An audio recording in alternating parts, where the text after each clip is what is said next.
G'day guys, and welcome to my first macronutrient video. This is going to be on proteins. So we all know what proteins generally are, but if you don't, they come from meat, they come from eggs, they come from chicken, they come from fish. Then you've got like your vegetarian / vegan options. So you've got legumes, you've got black beans, most of your beans families, lentils, chickpeas. That's kind of your general brush over of protein. But why do we need proteins? First off, we transport proteins. So there are some proteins that we digest that help deliver certain nutrients through to our muscles. So they're pretty important. Bam, second one, hormonal assistance. Now some proteins act as chemical signaling molecules. Essentially what that means is they help with things like muscular development, they help with growth, they help with pretty much everything to do with actual progress through our body as we grow from a little one to a big one. So that's why they say that if you are a little kid, or if you're an elite athlete, they're generally where you want to be looking at your highest protein requirements, because they're obviously looking at optimizing the amount of growth that they're putting out. Which leads me to the third one, muscular development and just general tissue. Now with the more protein, or with the amount of protein that we eat, that is generally directly correlated to the amount of IGF-1 that our body excretes. IGF-1 is insulin growth factor 1, and that is going to grow everything. That's going to grow organs, it's going to grow brains, it's going to grow muscle tissue as well. So that's why you see a lot of dudes walking around with protein shakers. If they need to get a high amount of protein in their diet, sometimes it is a little bit difficult for us to find that in general whole foods, and that's when protein drinks are required. Now, the problem with these here is that people then tend to just go straight down and go get protein shakes, and they're like, okay, that's all I need to do. No, there's nothing special about protein shakes. It's higher amounts of protein. What I would recommend is try to do it from whole foods first. Try to get it from, like I said, your legumes, your black beans. Try to get it from your meats, from your fish, poultry, all that kind of stuff. Try to get it from there first, and then if you're still overspilling, if you need to get more in your diet, start looking at your protein shakes. So there's nothing generally wrong with protein shakes. However, you do have the micronutrients from your whole foods. And again, remember, going back to the first video, we want to be looking at whole foods as much as we can. But how much protein do you really need? Good question. I'm glad I asked. Now the general recommendations is around 1 to 1.6 grams per kilo of lean mass. Now what that means there, it's not you weighing 80 kilos, oh, I look pretty lean, yeah, okay, 80 kilos. No. So that's if you say you went on like an intrapid scanner, you went a DEXA scanner, you went for an underwater submersion scale. Even if you have like a semi-fancy scale that you have at home, one of those will be okay. Now again, one thing that you have to remember with calories and calorie equations, nothing's ever perfect. We don't know exactly how our body runs to the calorie. We can estimate it, we can get really close with trial and error, which is what we're setting up here, trial and error, but you're never going to be perfect off the bat. Unless you completely spitball it, 1 in 1,000, you're not going to do it again. General recommendations go from most of the scientific literature will say about 1.6 to 2 grams per kilo of lean mass. However, there have been some studies that have been done at all the way up to, I believe it was 4.2 to 4.6 grams per kilo of lean mass. Now that is a lot.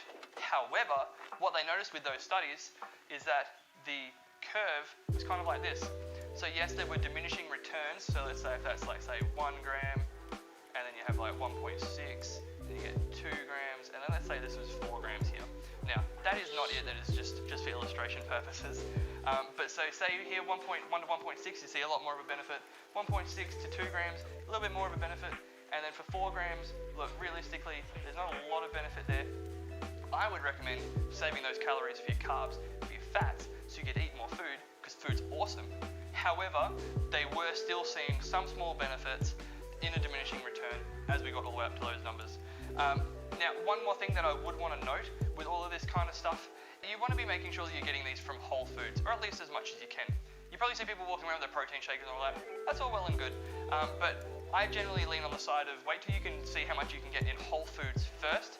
Once you've hit that limit, or once your body has enough muscle tissue on it that exceeds how much you can comfortably eat through whole foods, so through your legumes, your steak, your black beans, your lentils, your chickpeas, poultry and fish, etc., etc. Once you've hit that limit, then yeah, go ahead for your shakes. The reason why we want to look at whole foods, they're going to be better for us, better for our gut health, better for our mental state, all that kind of stuff. However, yes, when we do get up to those upper numbers, it is going to be hard to get those in with foods, and I am all for protein shakes if necessary. There is nothing bad about protein shakes at all. If anything, I consider them a superfood because there is very little things where you can get 20 to 40 grams of protein per serving if you mix it with water under 120, 130 calories in a meal, and you can just get done. Perfect. So easy. Why wouldn't you do it? Talking about protein shakes. Protein shakes, let's go through them real quick. So you got whey concentrate, whey isolate, hydrolyzed whey, casein proteins, and your plant-based sources. Whey concentrate, crash course, generally the cheapest.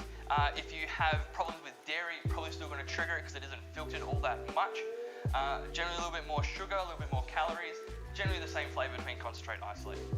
Now whey isolate, my personal preference, has a filtration involved with it, so you get less of the lactase enzyme, so it's not going to upset your gut as much. Some people, and is pretty well priced as well. A little bit more expensive than concentrate, but compared to hydrolyzed, no question. Hydrolyzed whey. Hydrolyzed whey is the most expensive, has the highest amount of filtration. Generally, in my opinion, tastes the worst because it does go through so much and is so, it is just protein, right? So you don't get a lot of flavors involved in it. The flavors that are there are generally going to be natural.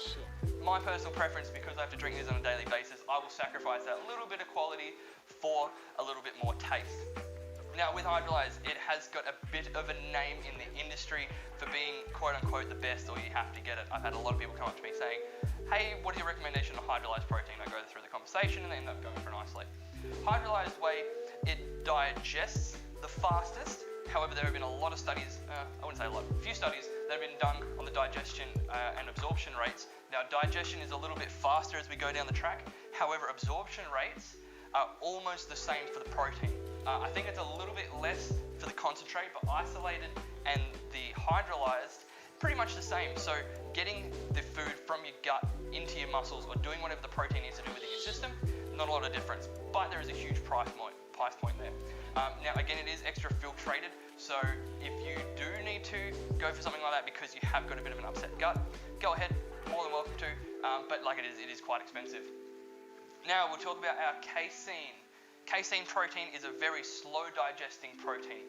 Generally people will drink that at night because we want to get our protein in relatively evenly throughout the day. So if we have, say, 8 or 9 hours of quote-unquote fasting, there's a window where we could be getting some protein. So generally people will have a casein drink at night.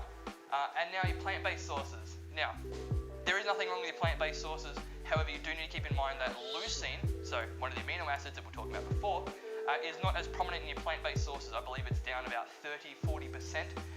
So just keep that in mind when you are going for your plant-based sources. Make sure it's a mix.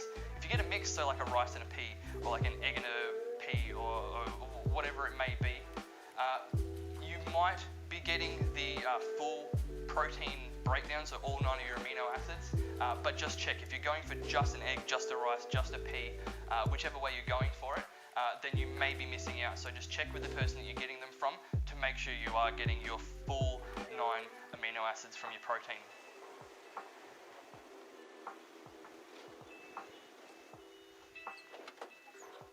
Alright, that is us done. That is protein covered. So stay tuned for the next videos. We're going to go through carbohydrates, we're going to go through fats, and we're also going to touch on a fair bit of exercise stuff along the way. Don't forget to like, don't forget to subscribe for more content coming out soon. Thank you very much. See you next time.